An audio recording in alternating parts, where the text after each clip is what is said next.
Welcome to this explainer. Right now, we're going to dive into a pretty shocking reality about something almost all of us do every single day. We're going to explore why your daily habit of endlessly doom-scrolling global news might actually be bankrupting your biological bank account. You probably think you're just staying up to date, right? But the reality happening inside your body is a completely different story. We're all heavily conditioned by society to believe that consuming a constant stream of global tragedies, wars, and crises makes us good, informed citizens. But that brings up a really uncomfortable question we need to answer today.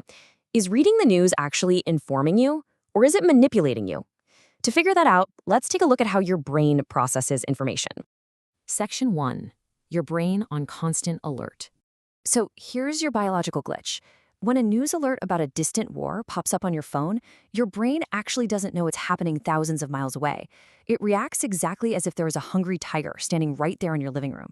The brain perceives a threat, which activates the amygdala. That's your internal alarm system. That sends a signal straight to the hypothalamus, flooding your body with stress hormones like cortisol and adrenaline.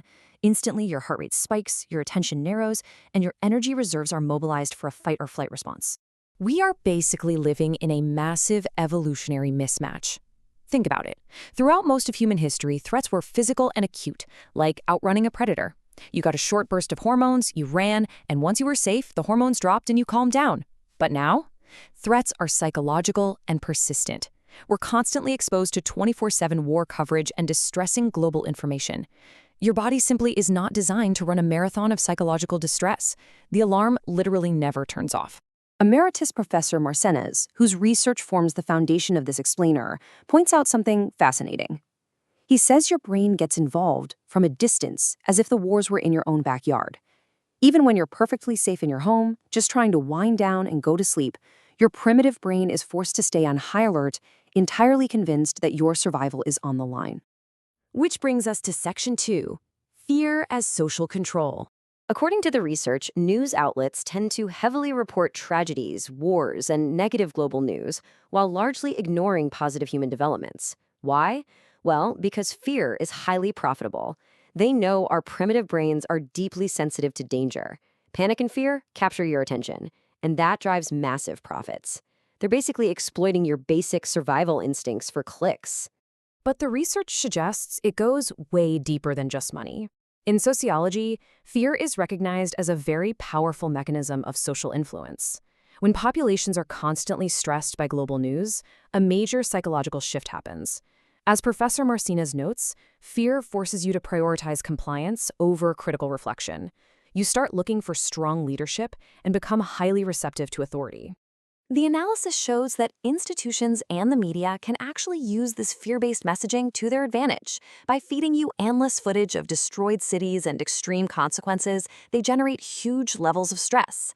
This dynamic can easily turn you into a compliant, exhausted viewer who will accept hard rules and unpopular decisions, rather than functioning as a critical, informed citizen. Let's pull the curtain back on the actual physical toll this takes on your body in Section 3, the health capital equation. To really understand this, we need to look at Professor Marcenes' concept of health capital. Think of health capital as your literal biological bank account. It's a finite reserve of vital energy, your biological, psychological, and behavioral resources. And just like a real bank account, you rely on it to stay healthy, fight off disease, and remain resilient throughout your entire life. You have to manage it carefully. The math here is super simple, but honestly, it's profound. Investment minus depreciation equals your health capital. To keep the highest possible balance in this biological bank account, you can't just collect positive moments. You have to ruthlessly cut down on your biological depreciation, meaning you absolutely have to stop spending your vital resources unnecessarily. And here is exactly why this matters to your daily news habits.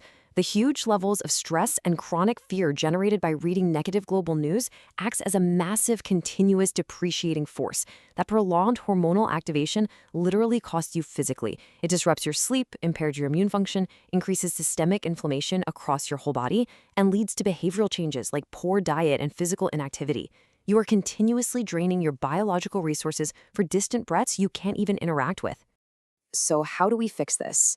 That brings us to our final section, reclaiming your peace. The solution really lies in the incredible power of selective reading. Consider global news for a second. It's geographically distant, it causes deep feelings of helplessness, and most importantly, you have absolutely no power to change it. On the flip side, local news actually informs you about local risks. It provides actionable safety measures, giving you real agency over your environment, and allows you to maintain your emotional balance.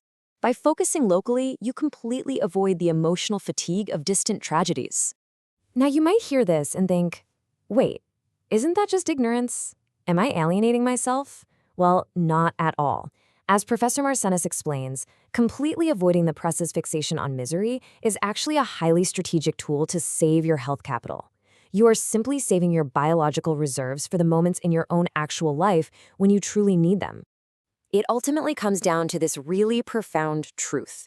You do not have the power to stop distant wars, but you absolutely have the power to stop thinking about them.